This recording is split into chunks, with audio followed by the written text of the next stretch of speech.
అందరికీ నమస్కారం. ఇవాళ మనతో ప్రముఖ ఆస్ట్రాలజర్ జ్యోతిష్య పండితులు మాడుగుల శివప్రసాద్ గారు మనతో ఉన్నారు. జూన్ నెలలో ఏ రాశుల వారికి ఎలా ఉంటుందో ఒకసారి ఆయన మాటలను తెలుసుకుందాం. గురుగారు నమస్కారం. ఆశీర్వచనం నాయన. గురుగారు, జూన్ నెలలో ఒకసారి రాశి ఫలాల గురించి ఒకసారి కాస్త వివరించండి గురుగారు. శ్రీ మహాగణాధిపతయే నమః. ఐం మహాసరస్వత్యే నమః. శ్రీ లలితాంబికాదేవియే నమః. రాశి ఫలాల కార్యక్రమంలో భాగంగా జూన్ 1వ తేదీ నుండి నెలాఖరు వరకు 12 రాసుల వాళ్లకు కూడా ఎలా ఉంటుంది, ఏమిటి, ఏమి మేలు జరుగుతుంది, ఏమేమి పనులు చేసుకోవచ్చు అనేటువంటి విధి విధానాలు ప్రతి నెల చెప్పుకున్నట్టుగానే ప్రతి మాసము తెలుసుకునేట్టుగానే ఈసారి కూడా తెలియజేయటం అనేటువంటిది జరుగుతూ ఉన్నది. అయితే మామూలుగా కొంతమందికి మిశ్రమ ఫలితాలు కానీ కొన్ని రాసుల వాళ్లకు చాలా బాగుంది అని కానీ చెబుతూ ఉంటాం ఆయా గ్రహస్థితుల యొక్క దృష్ట్యా. అయితే ఏది ఏమైనా రాసుల ప్రకారముగా అందరికీ బాగుండినను లగ్నము ఏ లగ్నములో అయితే పుట్టి ఉంటారో, అందరూ ఒకే లగ్నానికి పుట్టి ఉండరు కదా, అందుకని ఏ లగ్నంలో పుట్టి ఉన్నారో చూసుకుంటే కొంతమందికి బాగా జరగవచ్చును, కొంతమందికి మధ్యస్థముగా జరగవచ్చును, కొంతమందికి రాసుల ప్రకారంగా బాగుంది అని చెబుతున్నారు కానీ గురువుగారు మాకేమీ అలా జరగటం లేదే అనేటువంటి భావనతో కూడా ఉంటారు. అయితే అందుకని వ్యక్తిగతమైనటువంటి జాతకాలను ఎక్కువగా మనం చూసుకోవాలి అనేటువంటిది ఉంటుంది. అంటే date, time, date of birth, time of birth, place of birth అనేటువంటివి ఉంటే క్షుణ్ణముగా మొత్తముగా పరిశీలన చేసి చెప్పుకోవచ్చును ఎప్పుడూ కూడా. అందువల్ల వ్యక్తిగతమైనటువంటి జాతకాలను మీకు నచ్చిన వాళ్ళ దగ్గర, మీకు అనుకూలం ఎవరి దగ్గర ఉంటే వాళ్ళ దగ్గర ఒకసారి చూపించుకొని ఏవైనా చిన్నపాటి పరిహారాలు అవి ఉంటే చేసుకుంటే రాసుల ప్రకారముగా బాగుంది అన్నప్పుడు మరి ఈ రాసే కదా మాది ఎందుకు బాగలేదు అని ఒక్కసారి చూపించుకుంటే దాంట్లో తగిన విధముగా పరిహారం అనేటువంటిది చేసుకుంటే మీకు కూడా బాగుంటుంది అని తెలియజేస్తున్నాను. గురుగారు, మనకి వృషభ రాశి వారికి జూన్ నెలలో ఎలా ఉండబోతుంది కాస్త వివరించండి గురు. వృషభ రాశి వారికి ఈ జూన్ నెలలో కొంచెం మిశ్రమ ఫలితాలు గోచరిస్తూ ఉన్నాయి. మిశ్రమ ఫలితాలు అనగానే మాకు ఏమో అబ్బా ఎలా ఉందో ఏమిటో వినంగానే ఇలా వింటున్నామే అని అనుకోవచ్చు. చెవుకు ఇంపుగా లేకుండా బాగుంది అంటే ఎవరైనా సంతోషిస్తారు కానీ మిశ్రమ ఫలితాలు అనగానే అయ్యో అని అనుకుంటారు. అలా ఏమి అనుకోనక్కర్లేదు. కాకపోతే చిన్న ఇబ్బందులు సహజం ఉంటాయి. ఎప్పుడూ బాగుండాలి అనేదే ఉండదు కదా. మిశ్రమ ఫలితాల వలన ఏమిటి అంటే కొన్ని పనులు మాత్రమే చేసుకోగలుగుతారు, కొన్ని పనులు చేసుకోలేకపోవటం అనేటువంటిది జరుగుతుంది. దగ్గరి వరకు వచ్చి కొన్ని పనులు ఆగిపోవటం లాంటివి కూడా జరుగుతాయి. అంతేకాకుండా దైవ సంబంధమైనటువంటి కార్యక్రమాలలో పాల్గొనటం లాంటివి జరుగుతాయి.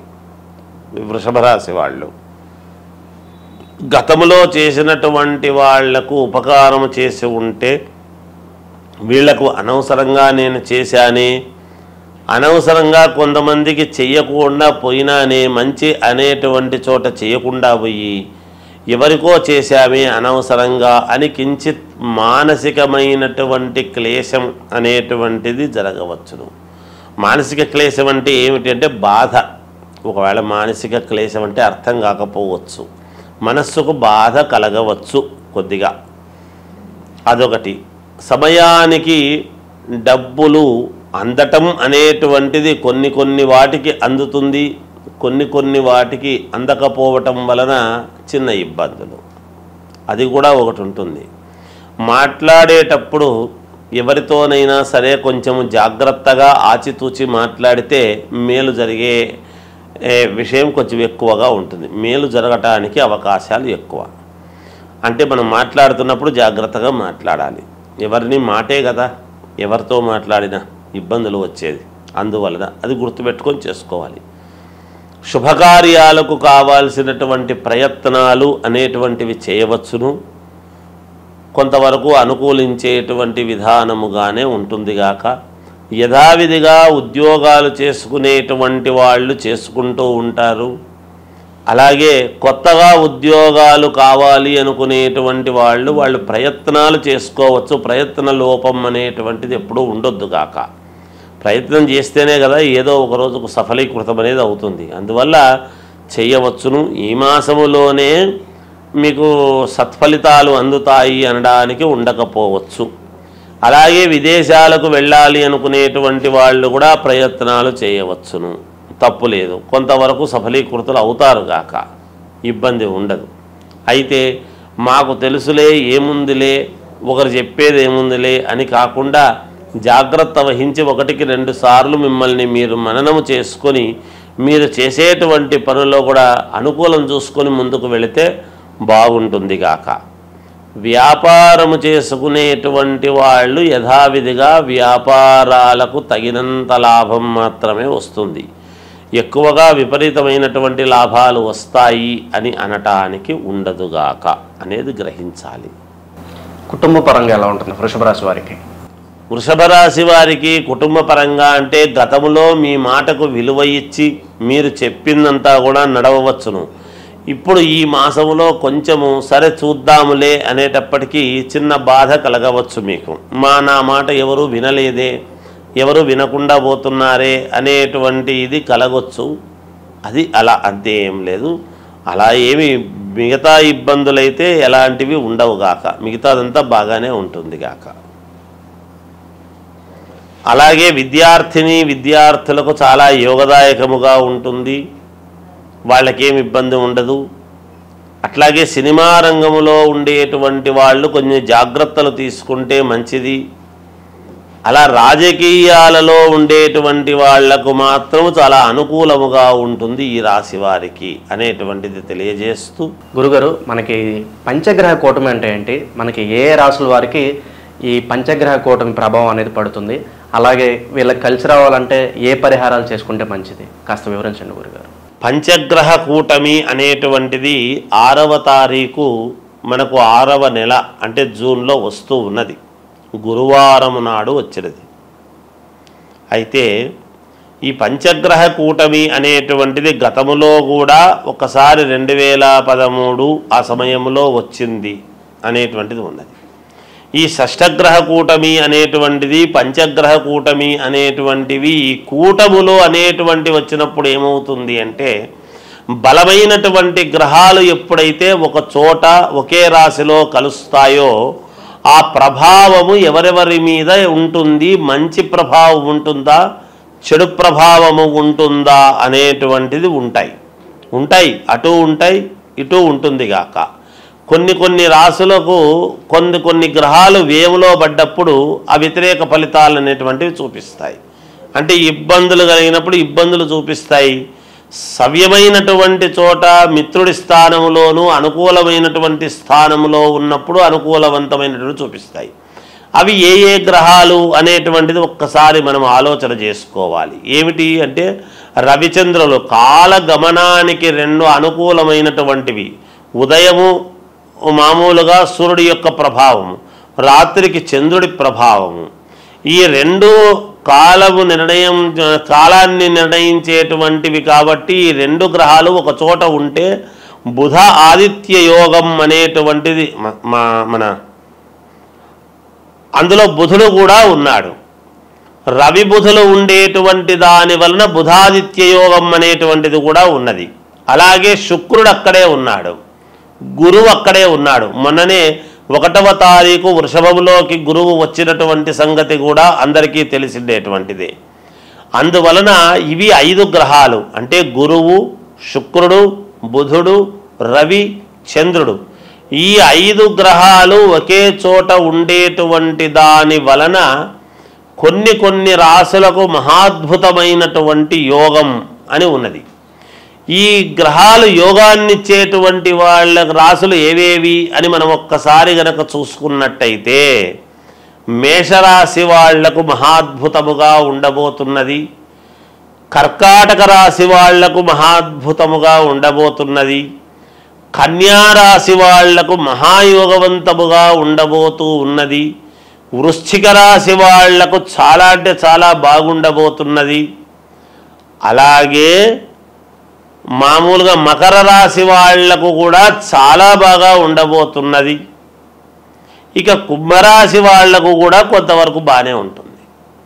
అయితే ఇందులో ఇప్పుడు నేను చెప్పని గ్రహాలు ఉంటాయి కదా, ఇవి కొంచెము చిన్న ఇబ్బందికరమైనటువంటి పరిస్థితి. ఏమిటయ్యా అవి అంటే, అసలు ఎక్కడైతే ఉన్నాయో స్థానములో అన్నీ బరువైనటువంటివి ఏవైతే ఉన్నాయో వృషభ రాశికి సమస్యే. ఒక చోట కూటమి అని ఏర్పాటు చేసినప్పుడు, ఒకే చోట ఉన్నప్పుడు అక్కడ వృషభ రాశికి ఇబ్బంది, మిథున రాశి వాళ్లకు కొంత ఇబ్బందే, కొంచెము సింహరాశి వాళ్లకు కొంత ఇబ్బంది, అలాగే తులారాశి వాళ్లకు ఇబ్బంది, ధనుస్సు రాశి వాళ్లకు మరీ ఇబ్బంది. వీటి వలన ఏమిటి, ధనుస్సు రాశి వాళ్లకు ఇంకోటి కూడా ఉంది. దీంట్లో ఒక చిన్న ఇది చెప్పుకోవాలి మనం. ఎవరైనా గర్భవతులుగా ధనుస్సు రాశి వాళ్ళు గనక ఉన్నారు అంటే కొంచెము జాగ్రత్తగా ఉండాలి అనేటువంటిది ఉన్నది ఒకటి. అలాగే మీనరాశి వాళ్ళది ఇబ్బంది ఏమీ లేదు, చిన్నపాటి ఇది ఉంటుంది దానికి. ఇలా కొన్ని రాసుల వాళ్లకు కొంత ఫలితాలు ఇవ్వటములో తారుమారవుతాయి. ముందే మామూలుగా అంతంత మాత్రముగా ఉంటాయి. ఈ పనులు జరిగితే బాగుంటుంది, ఈ వివాహం అయితే బాగుంటుంది, ఈ ఉద్యోగం వస్తే బాగుంటుంది, ఈ విదేశాలకు వెళితే బాగుంటుంది, లేదా ఇంకొకటి మనకు ఇది తీరితే మనకు మేలు జరుగుతుంది, ఈ ధనము రావాల్సిండేటువంటిది ఉన్నది, ఈ పొలము మనకు వాయిదాలు లేకోకుండా మనకు మన వైపు తీర్పు వస్తే బాగుంటుంది. ఇలా ఒకటి కాదు, రెండు కాదు, అనేక రకాల సమస్యలతో ఉంటారు. వాటన్నిటికీ కూడా ఒక్కసారిగా ఇన్ని గ్రహాలు ఇక్కడ ఉండేటప్పటికీ కొన్ని చెడు ఫలితాలు అనేటువంటివి ఇస్తాయి కదా. మాలాంటి వాళ్ళము ఎప్పుడూ కూడా బాగుంటుంది, బాగుండాలనే కోరుకోవాలి, కానీ భయోత్పాతమైనటువంటివి ఎప్పుడూ చెప్పరాదని నా వ్యక్తిగత అభిప్రాయం. చిన్నవి ప్రతి వాళ్ళ జీవితంలోనూ ఉంటాయి. ఉన్నంత మాత్రాన అవి పర్వాలేదు, ఏం పర్లేదు, మీకు బాగుంటుందంటే మీకు మానసికమైనటువంటి సంతోషం ఉంటుంది. కానీ మీకు ఇది బాగాలేదు, అది బాగలేదు అని చెబితే ఎలాగబ్బా, ఆర్థిక ఇబ్బందులు అనేక రకాల సమస్యలతో ఉంటారు ఈ రోజులలో. ప్రతిదీ మాలాంటి వాళ్ళము భయముతో కూడినటువంటివి చెప్పేటప్పటికీ మీకు ఏమీ పాలుపోక నిజంగా బాగుండేటువంటి ఆత్మవిశ్వాసము కోల్పోయే పరిస్థితి ఎవరికీ రాకూడదు. అందువలన చిన్నపాటి ఇబ్బందులు, సముద్రము అన్న తర్వాత అలలు, మానవ జీవితం అన్న తర్వాత ఒడిదుడుకులు ఉంటాయి, సహజం. అది దానికి ఎవరు భయపడక్కర్లేదు. కాకపోతే మీ వ్యక్తిగతమైనటువంటి జాతకాలు ఒక్కసారి పరిశీలన చేసుకొని మీకు నమ్మకం ఉండేటువంటి వాళ్ళ దగ్గర చూపించుకొని ఈ రాశి వాళ్లకు ఏమి చేసుకుంటే మేలు, మరి బాగులేని రాశి వాళ్ళది ఏమిటి అంటే ఏమీ లేదు, జపము, తపము, హోమం ఇవి ఉంటాయి. హవనం అనేటువంటిది ఎప్పుడైతే హోమం చేసుకుంటారో మీ పేర్లతో అగ్నిహోత్రుడి యొక్క సంస్కారము వలన మీరు సంస్కరింపబడతారు, మీకు మేలు జరుగుతుంది. తప్పకుండా హోమాలు సరే, ఇంకా ఏవో కొన్ని ఉంటాయి, అవన్నీ చేసుకోవచ్చును. ఇంకా ఒకటి ఉన్నది, దీని వలన కొన్ని ఇబ్బందులు ఉంటాయి. పైగా వచ్చినటువంటిది ఎప్పుడు అంటే ఆదివారము, గురువారము 6వ తారీఖు అమావాస్య అనేటువంటిది కూడా ఇదైంది. దాని వలన ఈ గ్రహాల యొక్క దీని వలన అమావాస్య కూడా గురువారం రోజు, పైన గురువు, మనకు ఏ యోగం ఇవ్వాలన్నా గురుబలం బాగుంటే అన్ని జరుగుతాయి అనేటువంటిది ఉన్నది నానుడి. ఈ గురువు అనేటువంటి వాడు ఎవరు? దత్తాత్రేయ స్వామి, వ్యాస మహర్షిని మనము గురువు అని భావిస్తాం. అలా దత్తాత్రేయ స్వామిని మనము గురువు అని అనుకుంటున్నప్పుడు గురువారం రోజే వెళతాం. దత్తాత్రేయ స్వామి ఎవరు? త్రిమూర్తులు కలిస్తే దత్తాత్రేయుడు. దత్తాత్రేయుడి దగ్గర 4 వేదాలు, 4 వేదాలకు సంబంధించినటువంటి ఇది. అలాగే ఈరోజు ఎవరైనా యంత్ర పూజలు చేసుకునేటువంటి వాళ్ళము, మాలాంటి వాళ్ళం మేము చేసేటువంటిది ఏమిటి అంటే మామూలుగా తాంత్రిక విద్యలు అని ఉంటాయి. అవేమి చెడు కాదు. తాంత్రిక విద్యలు అంటే శీఘ్ర ఫలితాలు రావటానికి అని ఉంటుంది. ఎవరికైనా ఏదైనా కావాలి అన్నప్పుడు తాంత్రిక విద్యలతో శీఘ్ర ఫలితాలు రావటానికి కొన్ని ప్రయోగాలు ఉంటాయి. అవి కొంచెం విశేషమైనటువంటి ప్రయోగాలు ఉంటాయి.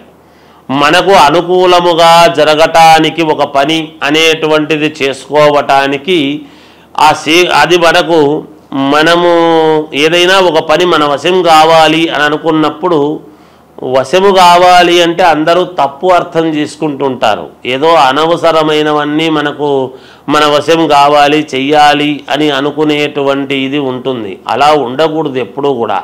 ఎందుకంటే మనకు ఒక మంత్రము మన వశము కావాలి, ఒక ఉద్యోగము మనకు కావాలి అని ఇలా కొన్ని ఉంటాయి. శీఘ్రముగా తొందరగా మన కోరికలు ఫలించాలి అనేటువంటివి.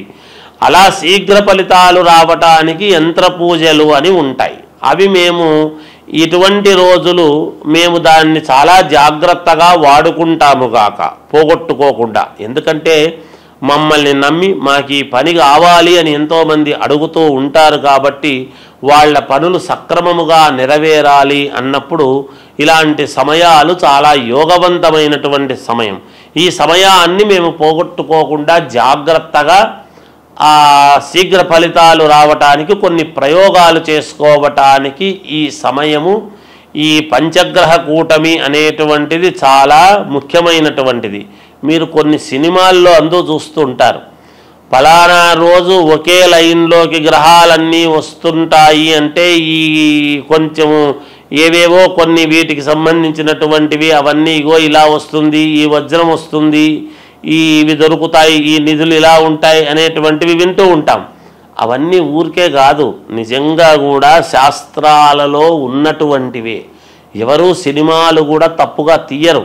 ఎంతో ప్రామాణికము ఉంటేనే చూసి తీస్తారు, ఏదో ఒకటిలే అని చెప్పి తీయరు. అందుకని ఇది ఈ పంచగ్రహ కూటమి అనేటువంటిది కొన్ని విషయాలకు చాలా యోగవంతమైనటువంటిది. మనము యోగం ఏదో అది మాట్లాడదాం. ఇబ్బందులు ఉంటే చిన్న చిన్న ఇబ్బందులు ఉండేటువంటి వాళ్ళు వాటిని సర్దిద్దుకుంటారు కాక ఇబ్బంది ఏమీ లేదు. కనుక ఈ శీఘ్ర ఫలితాల కోసం చేసేటువంటి దానికి కూడా ఇది పనికి వస్తుంది. అనుష్ఠానం చేసుకునేటువంటి వాళ్లకు మహద్భాగ్యముగా భావించుకోవాలి. మాలాంటి వాళ్ళము మేము శీఘ్ర ఫలితాలు రావటానికి ఎన్నో ప్రయోగాలు వంటివి చేస్తూ ఉంటాము కాబట్టి ఇది మంచి సమయముగానే భావిస్తున్నాము. వ్యక్తిగతమైనటువంటి ఈ రాసులు ఇబ్బందులు ఉండేటువంటి వాళ్ళు మీకు తగినటువంటి వాళ్ళ దగ్గర ఒక్కసారి మీ జాతకము చూపించుకొని దానికి తగ్గట్టుగా జపము పరిహారము చేసుకొని హోమ కార్యక్రమాలు అవి చేసుకోండి. ఎవరైనా ఏదైనా ఉంటే అడగండి, తెలియజేస్తాముగాక. జయోస్తు. పంచగ్రహ కూటమి గురించి చాలా చక్కగా వివరించారు గురుగారు. అలాగే దీని ప్రభావం ఏ రాశుల వారి మీదకి ఉంటుందో కూడా తెలియజేసినందుకు మాకు ధన్యవాదాలు. జయోస్తు.